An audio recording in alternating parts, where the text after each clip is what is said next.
diri na ta mga idol kay wajud kapugi sa mong sikat ka actress ug TV host ang motingog mga idol. Human nga gibash kini sa diyang nakadawat kini siya idol Buiki og Female TV Host of the Year Award sa 53rd Box Office Entertainment Awards idol Buiki. Namagoy netizen nga nagkanayon idol Buiki kay sungol-sungugon man gud siyang maong ang kaning maong actress nga kana lagi sige kunog absent sa ilang show idol Buiki. Ni comment kini usa ka netizen sumapalagi ni idol Buiki ngano kuno nanalo pa ang ate mo award. Congratulations sumapa sa mga comment pero ang kanigod ang naka-ukay. Filipino awards are weird. The one who always absent got an award kuno idol Buiki. Nagkarong grammar pa diring dapita. It just lead to interpretation that Philippines show or contest or cooking show kuno sumapa sa maong netizen.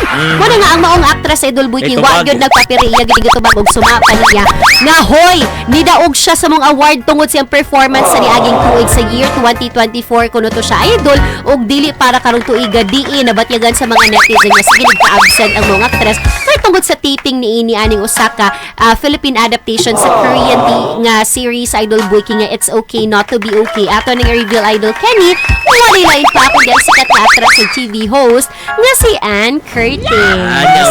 Palaaway kaayo mo. Kaya sa may nitubag para ni Ann may cake. Siya may ditingog si Ann. Nga ni Ann gyud siya nga uy dili pod uy kay ang maong award idol Buiki. Iya ko nang nidadagan based on last absent year. Tungod sa kanang sige nag-absent sa Showtime. Yes, ang karon nga year wala siya nadawat ka award idol Buiki. Yang pa basta na ni Ann nga naaman siya mga nagkalain-lain nga mga proyekto no nga nakaapektar sa presensya ni ining maong kanang noontime show pero ang morning award nga kanang TV host of the year idol Buiki para ni sa iyang performance sa niaging tuig.